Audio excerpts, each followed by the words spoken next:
Chers élèves, bonjour. Donc, ce que je vais faire, c'est que pour vous aider à faire vos devoirs durant les vacances, j'ai dit les devoirs, en réalité, c'est le devoir. Je me suis dit vidéo pouvait vous aider.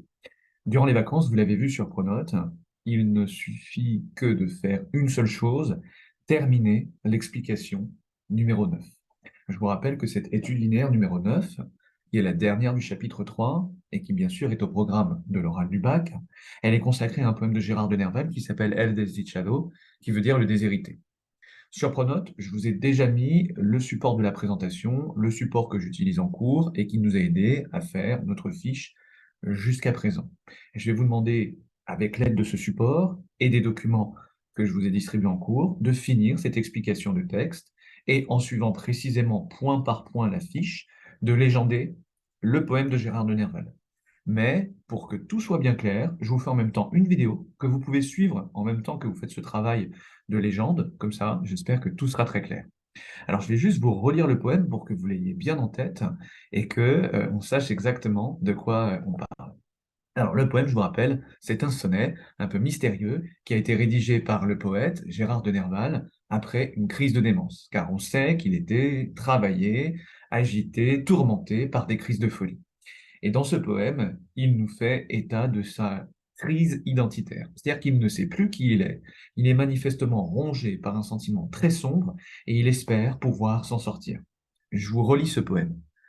Je suis le ténébreux, le veuf, l'inconsolé, le prince d'Aquitaine à la tour abolie. Ma seule étoile est morte et mon luth constellé porte le soleil noir de la mélancolie. Dans la nuit du tombeau, toi qui m'as consolé, rends-moi le Posilip et la mer d'Italie, la fleur qui plaisait tant à mon cœur désolé, et la treille ou le pampre à la rose salie. Suis-je amour ou Phébus, Lusignan ou Biron? Mon front est rouge encore du baiser de la reine. J'ai rêvé dans la grotte où nage la sirène.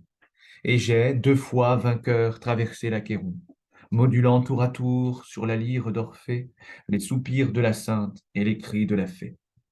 Alors, je vous rappelle que la grande question qu'on va se poser pour mener à bien cette explication de texte est en quoi le poème exprime-t-il une crise identitaire?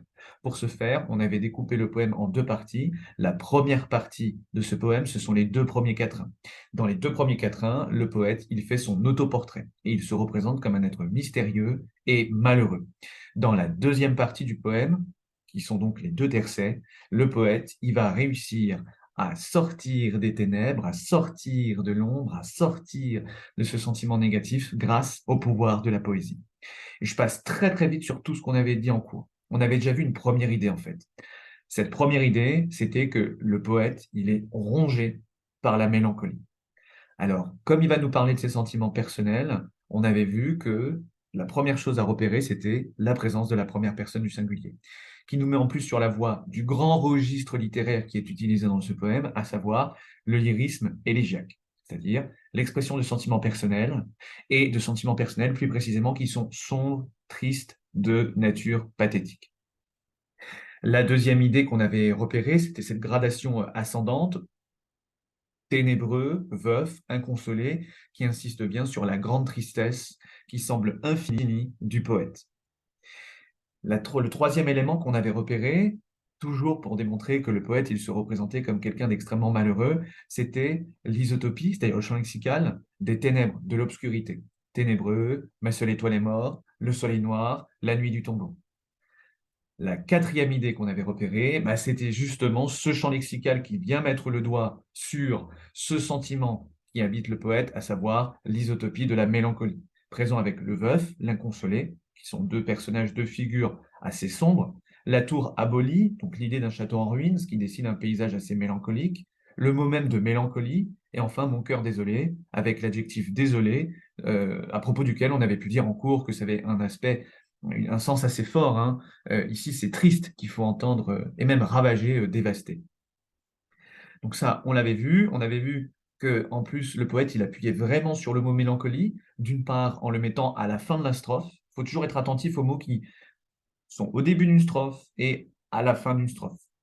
Et en plus, avec la rime entre abolie et mélancolie, on a vraiment les sonorités de la mélancolie qui sont très perceptibles.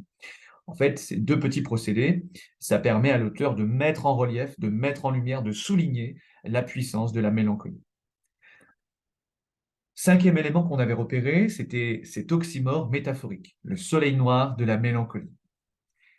Soleil noir, c'est oxymorique, c'est-à-dire c'est un oxymore parce qu'on a deux mots de sens opposés, le soleil qui renvoie à la lumière et le noir qui renvoie à l'absence de lumière, qui sont côte à côte. En plus, cet oxymore, il est métaphorique parce que la mélancolie, elle est comparée sans outil de comparaison à un soleil noir. Je vous avais montré en cours que cette image du soleil noir, Gérard de Nerval, il est très vraisemblablement allé la chercher dans une gravure très célèbre qui s'appelle Mélancolia, faite en 1517 par un artiste du nom d'Albrecht Dürer. On avait vu que le soleil noir, c'était ce qui était en haut à gauche. On avait ensuite enchaîné, on s'était arrêté là-dessus en cours avec la comparaison, comparaison un peu implicite, un peu sous-entendue, qui apparaît ici entre crochets, c'est le petit 6. Le poète se compare au prince d'Aquitaine à la tour abolie. Vous avez une note de bas de page sur votre poème qui vous permet de voir à qui l'auteur fait référence, fait soit référence à un personnage assez mélancolique, assez sombre, ou bien alors à un autre personnage qui s'est fait décapiter, qui a donc perdu la tête littéralement. Et c'est peut-être là aussi quelque chose qui a intéressé Gérard de Nerval, qui lui a perdu la tête de façon plus figurée, en raison des crises de folie. Et on n'était pas allé plus loin. Alors, le nouvel élément à repérer, le petit 7, c'est une métaphore. Elle apparaît en vert à l'écran. C'est une nouvelle couleur. Ma seule étoile est morte. Ici, c'est un peu la deuxième grande idée de ce poème. On a vu dans un premier temps que le poète, il est extrêmement mélancolique. Eh bien, ici, on a peut-être la raison de cette mélancolie. La métaphore nous indique, nous désigne une femme aimée. C'est la seule source de lumière dans ce poème, à remarquer que tout est très obscur. Or, l'étoile, c'est justement ce qui brille au cœur de la nuit, mais cette étoile est morte. C'est-à-dire qu'elle ne brille plus, c'est-à-dire que le poète est perdu dans l'obscurité.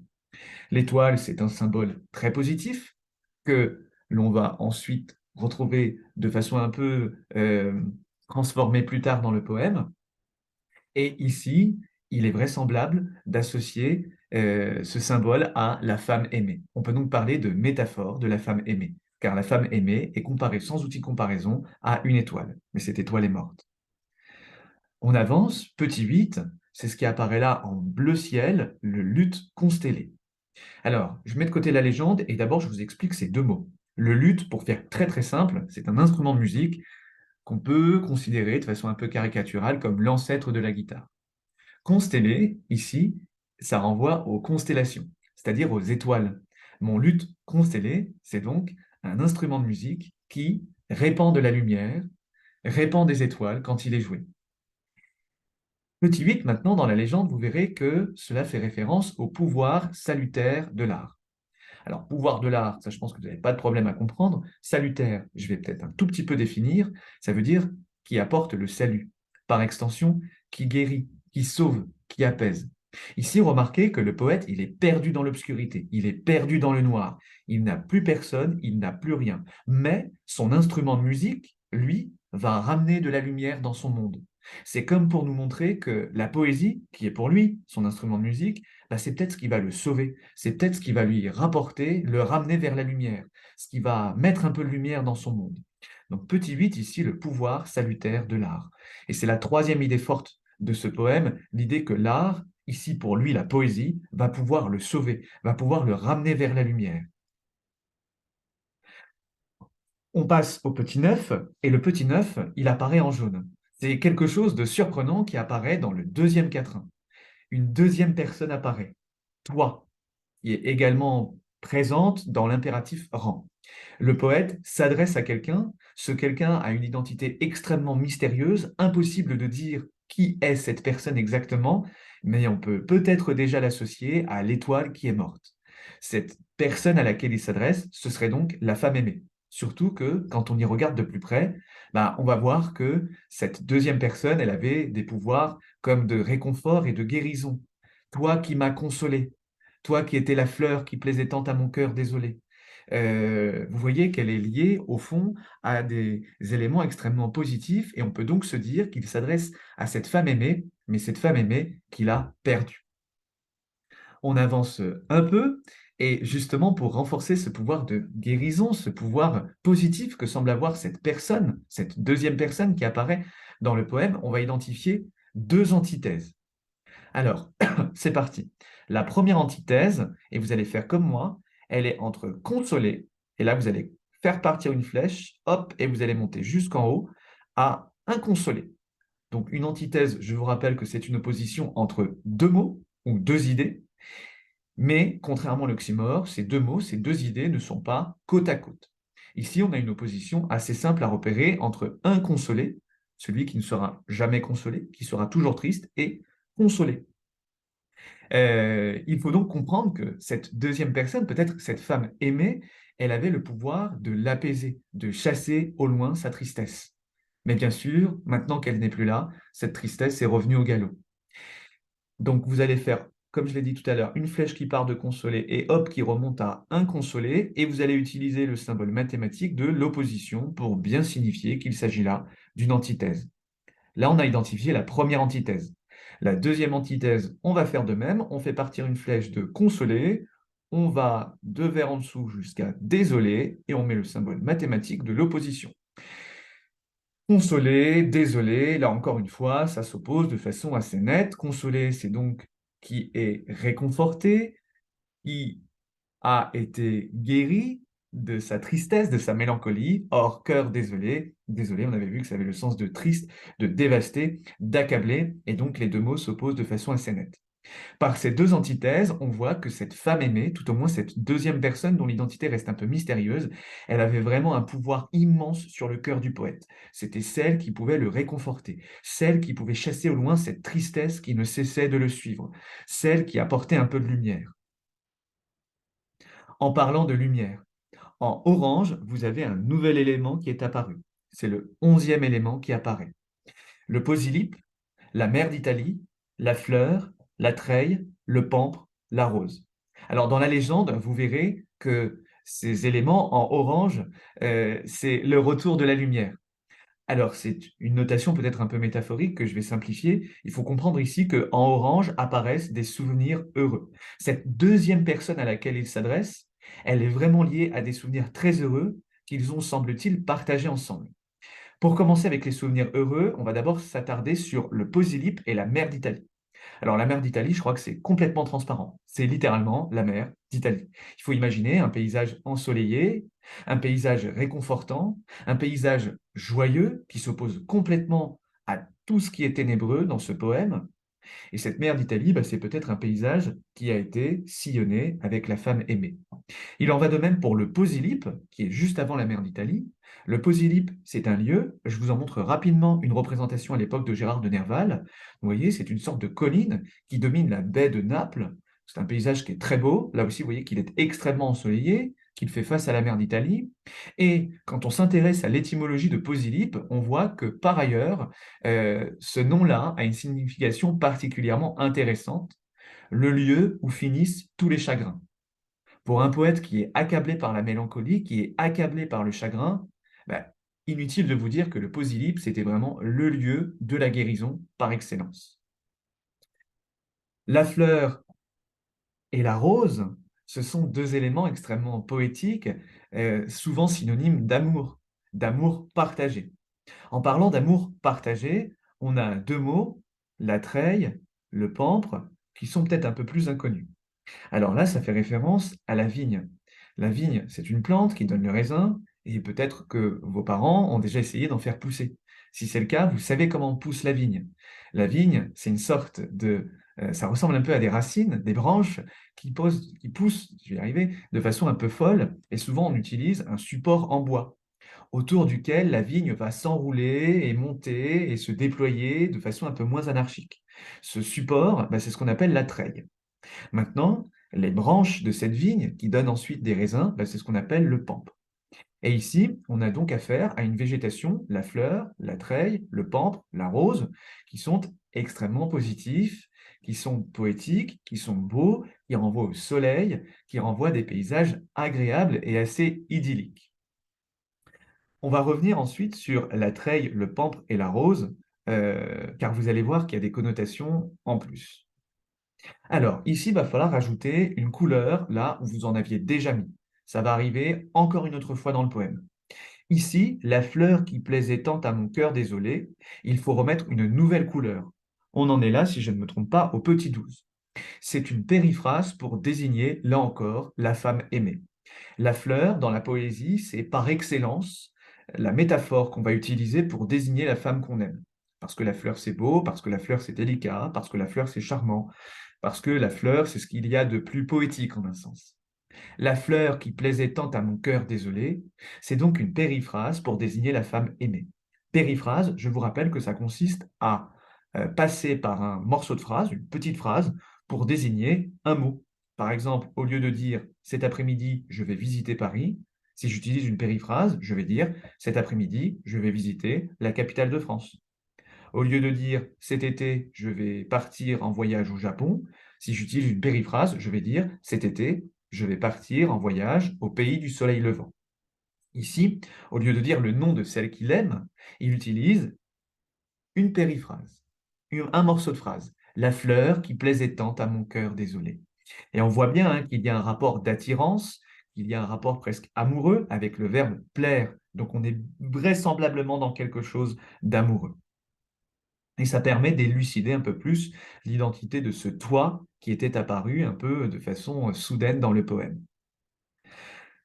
Enfin, et ce sera l'objet du petit 13, si je ne me trompe pas, ouais, c'est ça, petit 13, nouvelle couleur à ajouter, nouvelle couleur qui vient se superposer à une autre que l'on avait mis juste avant, c'est ce qui est en rose dans le poème, la treille ou le pampre à la rose salie. Donc on avait vu tout à l'heure que c'était des images extrêmement positives qui faisaient référence à des paysages un peu solaires, à des souvenirs un peu heureux. Et bien en plus, ici, vous avez la thématique de l'entrelacement. Ben oui, parce que en fait, ici, remarquez bien que euh, pourquoi Gérard de Nerval il s'intéresse à la vigne et à la végétation qui s'entremêlent? Eh bien, parce que c'est un peu l'image, là aussi, des corps qui s'entremêlent, qui s'enlacent quand ils sont amoureux.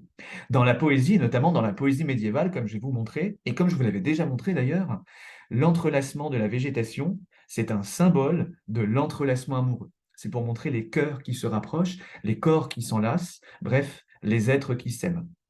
Ici, quand il nous parle du pampre, c'est-à-dire de la branche de la vigne, il vient s'enrouler autour du treil, de la même façon que la rose, elle aussi, vient s'enrouler autour du treil et se mêler au pampre, c'est bien pour nous représenter le sentiment amoureux, l'enlacement des corps. Alors ça, c'est quelque chose qu'il a trouvé dans la poésie médiévale. Regardez un peu ces images. Trois images qui sont sous vos yeux. Ces deux-là sont ce qu'on appelle des enluminures. Et sur ces deux enluminures, vous avez un couple amoureux au premier plan et en arrière-plan, une image de végétation. Et remarquez comment la végétation s'entremêle de la même façon que les couples s'enlacent. La végétation, elle semble reproduire l'enlacement des personnages. Les mains s'entremêlent, les corps s'entremêlent, de la même façon que la végétation s'entremêle. Donc l'entrelacement, c'est-à-dire le fait de s'entremêler, de s'enlacer, c'est vraiment un symbole d'amour dans la littérature médiévale. C'est d'ailleurs un grand symbole qui est exploité dans l'image que vous avez là à droite et qui représente le couple mythique amoureux auquel fait peut-être référence Gérard de Nerval. Ce couple mythique amoureux, au Moyen Âge, c'est Tristan et Iseult. Et cet amour que partagent Tristan et Iseult, il est notamment symbolisé dans deux vers qui sont là, que je vous avais déjà lus, qui sont de Marie de France, grande poétesse médiévale du XIIe siècle, et qui dit ceci: Belle amie, ainsi est de nous, ni vous sans moi, ni moi sans vous. Le deuxième vers, vous remarquerez qu'il est construit d'une façon assez intéressante. C'est ce qu'on appelle en littérature un chiasme. Là aussi, j'en avais parlé lorsqu'on l'avait vu, mais je vous le rappelle. Et le chiasme, c'est un parallélisme inversé. C'est deux morceaux de phrases qui semblent construits autour d'un axe de symétrie.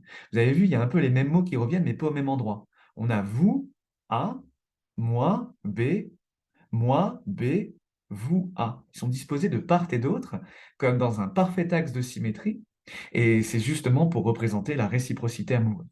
Donc voilà, on a fini la première partie de ce poème. Dans la première partie de ce poème, on a vu trois idées fortes. La première idée, c'était que le poète, il est mélancolique, il est malheureux, il est perdu dans une sorte d'obscurité totale. La deuxième idée, c'est qu'en fait, cette obscurité totale, cette mélancolie, elle est peut-être liée à la disparition de la femme aimée, qui était très importante dans sa vie, très importante dans son cœur, et qui, semble-t-il, avait un grand pouvoir d'apaisement, de guérison, de réconfort sur lui. Ils ont d'ailleurs partagé vraisemblablement des souvenirs heureux, des souvenirs liés à la lumière. La troisième idée, qu'on a juste entreaperçue ici, et que le poète va vraiment développer dans la deuxième partie de son poème, c'est l'idée que l'art va peut-être lui rapporter cette lumière qu'il a perdue. Avec l'image du luth constellé, on peut comprendre que cette lumière qu'il avait avant et qui a disparu, il va la retrouver grâce à la poésie. Alors, c'est justement ce qu'on va voir dans la deuxième partie du poème. Dans la deuxième partie, qui, je vous rappelle, est constituée des deux tercets, on va voir le poète qui sort victorieux de ce combat contre l'obscurité grâce au pouvoir de la poésie.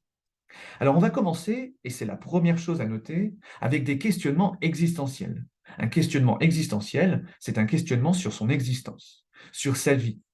Ce sont des questionnements extrêmement larges, extrêmement fondamentaux, qui consistent par exemple à se demander qui suis-je, que fais-je. Ici, il y a bien une interrogation sur son identité. Suis-je Amour ou Phébus, Lusignan ou Biron? Lui qui est complètement perdu dans l'obscurité, il se demande au fond qui il est. Et on va voir que ces questions, il se les pose non pas de façon rhétorique, mais véritablement. Il y a une crise d'identité, il ne sait plus qui il est tellement perdu dans l'obscurité qu'il ne sait plus qui il est. Alors, c'était le premier élément à repérer, des questionnements existentiels. Entre crochets, on va identifier, et c'est l'objet du petit 2, des comparaisons, un peu implicites là aussi, mais avec des figures positives. Méliorative est le mot qui apparaît sur votre légende. Méliorative, ça veut dire positive.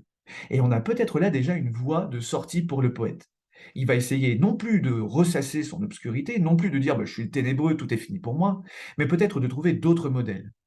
D'abord, deux modèles mythologiques, Amour ou Phébus, qui sont deux modèles un peu divins. Amour fait référence à cette divinité grecque qui est Eros, divinité de l'amour. Phébus est un autre nom qu'on donne à Apollon. Apollon qui est un dieu aux multiples fonctions, dieu des arts, de la poésie, de la musique, de l'ordre et du soleil. Ça, c'est pas inintéressant parce que Phébus, c'est justement le surnom qu'on donne à Apollon lorsqu'il est dieu du soleil. Et on retrouve là donc l'idée d'une lumière qui peut revenir et qui peut revenir grâce à la poésie. On a deux autres noms qui apparaissent ensuite, c'est Lusignan et Biron. Alors Lusignan et Biron, ce sont deux noms issus du Moyen Âge.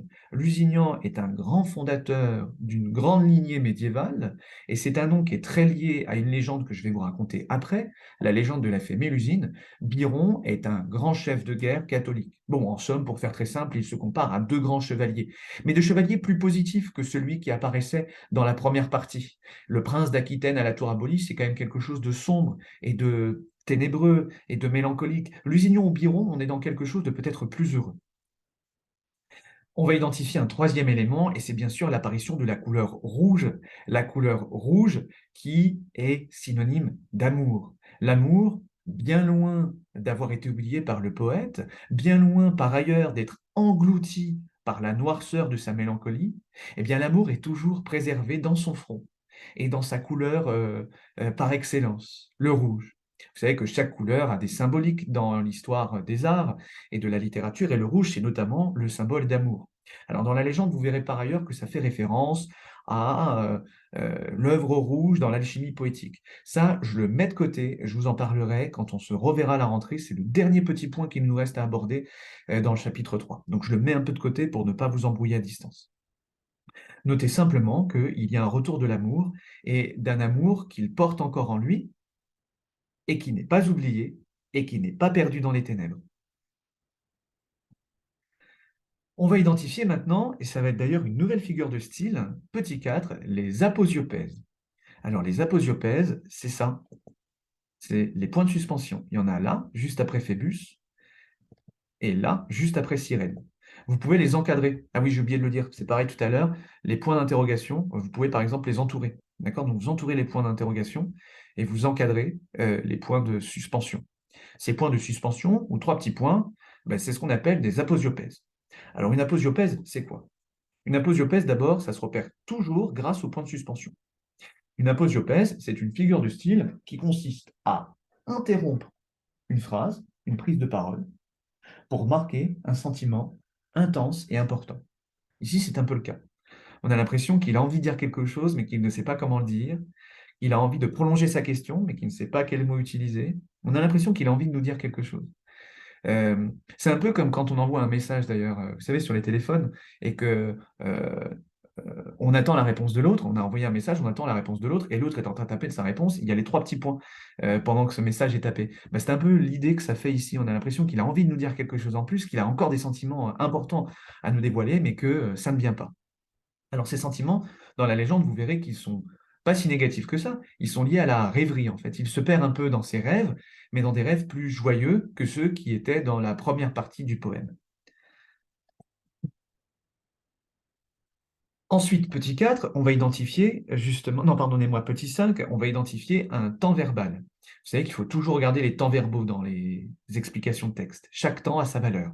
Ici, nous, on va souligner et rêver. C'est du passé composé. Le passé composé, c'est un temps qui permet de faire au présent le bilan d'un événement passé.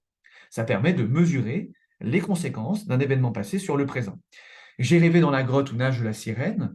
Ici, on a affaire à un passé composé qui va permettre au poète de faire le bilan sur toutes ses rêveries et sur tout, au fond, ce qu'il a écrit jusqu'à présent dans ce poème. J'ai rêvé, d'accord, et alors ce rêve, qu'est-ce qu'il va m'apporter? Qu'est-ce que j'en tire? Qu'est-ce qu'il va me permettre de faire? Ben, c'est justement ce que ce passé composé va permettre d'exprimer. Alors, pour expliciter un peu et aller plus loin dans notre explication de texte, il a rêvé de quoi? Il a rêvé d'une personne, la reine et la sirène. Remarquez que ce sont deux mots qui riment entre eux, c'est l'objet du petit 6, ce sont deux figures féminines qui peuvent faire référence à une légende qui va beaucoup intéresser Gérard de Nerval et vous allez comprendre pourquoi.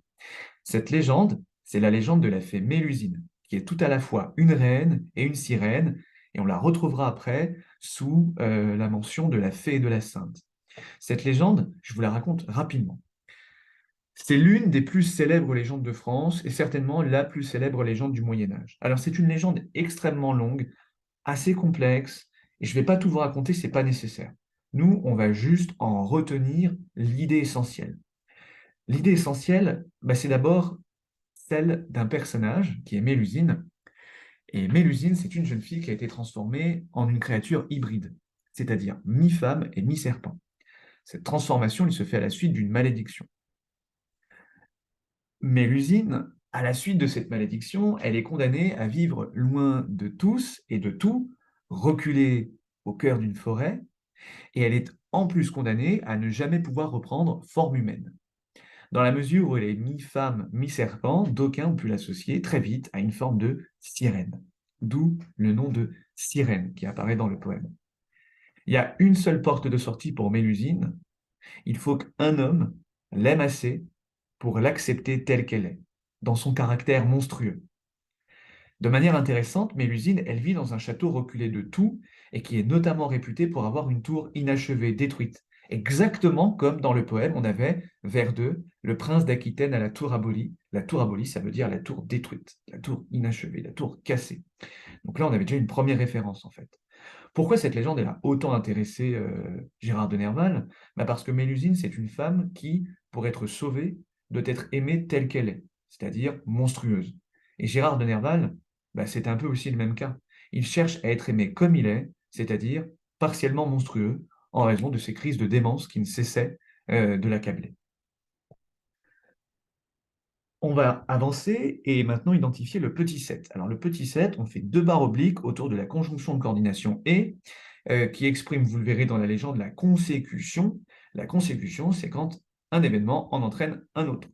Et ici, on va voir que cette rêverie, qui est bien plus positive que tout ce qu'on avait avant, cette rêverie durant laquelle il s'est comparé à Amour et à Phébus, cette rêverie dans laquelle il a convoqué la fée Mélusine, cette rêverie dans laquelle, au fond, il a essayé de se réinventer, bah, ça va avoir un aspect positif sur lui. Et cette petite conjonction de coordination, elle va vraiment montrer le passage d'une rêverie à une réalité, le passage d'un état plutôt négatif à un moment plus positif. Alors ce moment plus positif, on va justement l'identifier avec une nouvelle couleur, c'est le petit 8, c'est la thématique de la victoire. Deux fois vainqueur. Deux fois vainqueur en plus, comme pour bien souligner justement la victoire que le poète est sur le point d'obtenir. J'enchaîne tout de suite avec le petit 9 et je vais vous expliquer ce vers d'un tenant. Le petit 9, c'est une couleur qu'on avait déjà utilisée. Si je ne dis pas de bêtises, c'est le petit 7 de la première partie, à savoir la métaphore. J'ai traversé l'Achéron, c'est une métaphore. L'Achéron, c'est le fleuve des enfers dans la mythologie grecque. Je vous rappelle que chez les Grecs, le mot enfer n'a aucune connotation négative. Ça veut simplement désigner le royaume des morts. J'ai traversé l'Achéron, qu'est-ce que ça veut dire? Est-ce que Nerval est vraiment mort et, comme les Grecs, a vu son âme sortir de son corps, descendre vers le royaume des morts, traverser le fleuve qui s'appelle ou le Styx ou l'Achéron, et ensuite établir son séjour dans le royaume des morts? Non, Gérard de Nerval n'est pas vraiment mort. Ce qu'il faut comprendre ici, c'est que quand il nous dit j'ai traversé l'Achéron, il est donc passé de vie à mort au sens un peu métaphorique, symbolique. C'est quand il a perdu son amour, c'est quand il a perdu sa joie, c'est quand il est tombé dans la mélancolie et toute la tristesse que cela apporte. Sombrer dans la mélancolie et dans la nuit de la mélancolie, c'est un peu comme mourir. Mais regardez que là, c'est beaucoup plus positif. J'ai deux fois vainqueur traversé l'Achéron. En somme, j'y suis allé et j'en suis revenu. Et s'il en est revenu, c'est donc qu'il a pu se départir, quitter cette mélancolie, quitter ces ténèbres, quitter cette nuit pour retrouver la lumière, la joie et quelque chose de bien plus positif. Donc, ce vers nous montre la victoire du poète. Et j'ai, deux fois vainqueur, traversé l'Achéron. Cette victoire, il la doit à quoi? Eh bien, non plus forcément aux retrouvailles avec la femme aimée, qui semble bien loin, elle est toujours dans son cœur, mais c'est pas elle qui va venir le sauver. Le poète, il s'est sauvé tout seul. Comment? Eh bien, l'isotopie qui apparaît ici, nouvelle couleur, petit 10, de la musique, isotopie de la musique nous met directement sur le chemin. Donc les mots qu'il faut identifier, c'est modulant, la lyre, soupir, écrit. La lyre, c'est un instrument de musique, une sorte de petite harpe portative que les Grecs pouvaient avoir avec eux. C'est l'instrument par excellence des poètes, et notamment d'Orphée. Moduler, ici, ça va vouloir dire jouer, jouer sur la lyre. Alors il joue quoi? Des éléments plutôt sombres et tristes, hein. Les soupirs, les cris. Ça fait référence au poème un peu triste que récitait ce grand poète qu'il nous faut encadrer, hein. On va réutiliser le même symbole que dans le petit 2, la comparaison. Et pour finir, en fait, Gérard de Nerval, il se compare à Orphée. Alors Orphée, je vous rappelle, c'est cette histoire que je vous avais racontée. Je la refais super vite et très très simplement. Orphée, grand poète, qui se marie avec une femme qui s'appelle Eurydice. Eurydice meurt le jour du mariage. Eurydice va donc au royaume des morts et Orphée ne peut se résoudre à perdre la femme aimée. Il va donc décider de faire le voyage vers le royaume des morts et grâce à sa lyre, à ses poèmes, à ses chants, il va réussir à franchir tous les obstacles. Il va réussir à convaincre le dieu du royaume des morts, à savoir Hadès, de rendre la vie à Eurydice. Et tous les deux, Orphée et Eurydice, repartent vers le royaume des vivants.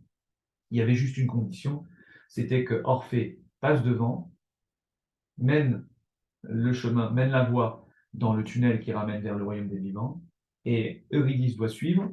Orphée ne doit jamais se retourner durant l'ascension vers le royaume des vivants. Manque de chance, au bout d'un moment, il se retourne et Eurydice est avalée par le royaume des morts, par l'obscurité.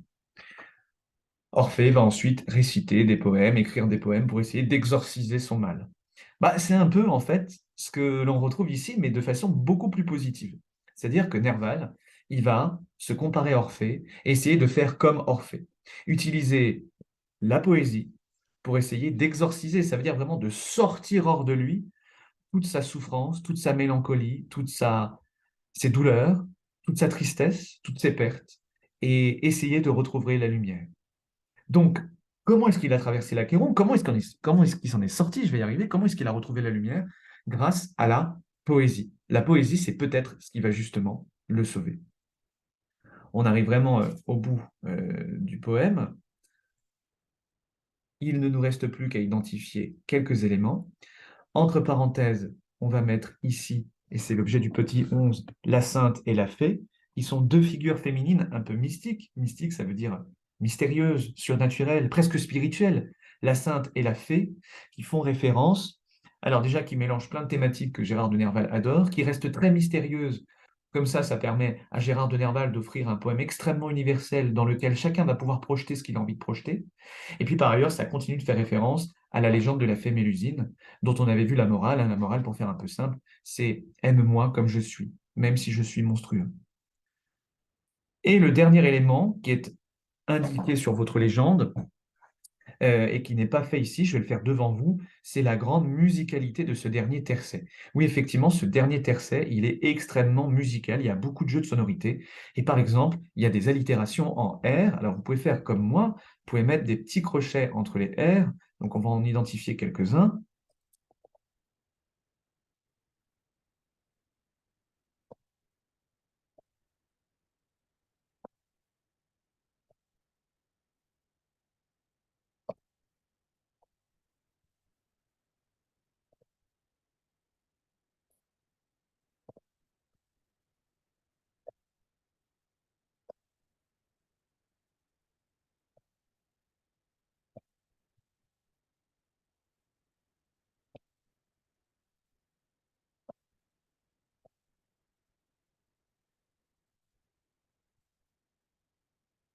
Voilà, par exemple, là, je crois que j'ai identifié à peu près tous les R qui montrent bien la grande présence de ce son dans ce dernier tercet, ce qui rend le tout assez musical, justement, comme pour faire ressortir la puissance de la poésie.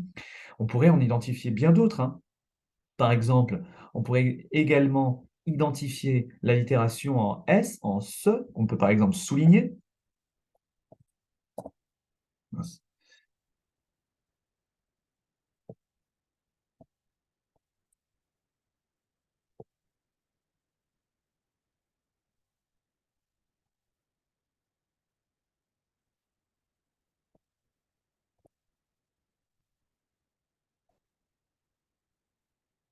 Voilà, effectivement, traverser, il y a sur, que j'avais oublié, voilà. Bien. Donc, traverser, sur, soupir, sainte. Et on pourrait en identifier encore d'autres des jeux de sonorité. Orphée, fait, vainqueur, traversé, vous voyez, allitération en F, allitération en V, tour, tour, soupir, ici assonance en OU. Bon, il y a beaucoup de jeux de sonorité, comme pour nous montrer que c'est la musique, c'est la poésie qui importe par-dessus tout. Et c'est peut-être ce qui va justement le ramener vers le royaume des vivants, vers la lumière. Donc tout au long de ce poème, on a vu un poète qui est en proie à une terrible mélancolie. Il est si triste qu'il a l'impression d'être enfermé pour toujours dans une obscurité, dans une nuit dont il ne sortira jamais. Pourquoi est-ce qu'il est aussi triste? Eh bien parce qu'il a perdu la femme aimée. Je vous rappelle que Gérard de Nerval a eu un amour malheureux parce que non réciproque avec une actrice qu'il a aimée tout au long de sa vie, mais ça n'a jamais marché, Jenny Colomb. Et en plus, il a perdu par ailleurs Gérard de Nerval, sa mère, à l'âge de 2 ans. Euh, donc, ça peut expliquer sa mélancolie, effectivement, hein, cette figure féminine très positive, mais qui est perdue. Trois, on a vu que pour s'en sortir, c'est peut-être pas de poursuivre dans cet amour qui n'aboutira jamais, mais bel et bien de s'accepter tel qu'il est. Je suis peut-être partiellement monstrueux, et alors, je suis sûr que quelqu'un m'aimera pour ce que je suis, d'où la référence à la fée Mélusine. Et par ailleurs, je vais m'en sortir grâce à la poésie. La poésie est mon art, mon instrument de musique, et c'est ce qui va me permettre de retrouver la lumière, de retrouver le sens de ma vie, de retrouver, au fond, la joie que j'ai perdue. Donc ce poème, il exprime bel et bien une crise identitaire, mais on voit que c'est grâce à la poésie qu'il va pouvoir la résoudre. Je suis un poète. C'est un peu ça finalement la réponse qu'il apporte à qui suis-je? Je suis un poète et grâce à mon art, je retrouverai le chemin vers la lumière. Voilà, j'espère que ces explications elles vous ont un peu aidé et qu'elles vous permettront de bien suivre la fiche et le texte à compléter, que tout sera ainsi plus clair et que ça répondra au moins partiellement aux questions que vous auriez pu avoir si jamais vous n'aviez pas eu cette vidéo. Évidemment, si vous avez la moindre question, n'hésitez pas à me contacter. D'ici là, jeunes gens, je vous souhaite de très belles vacances, bon courage à vous et à bientôt.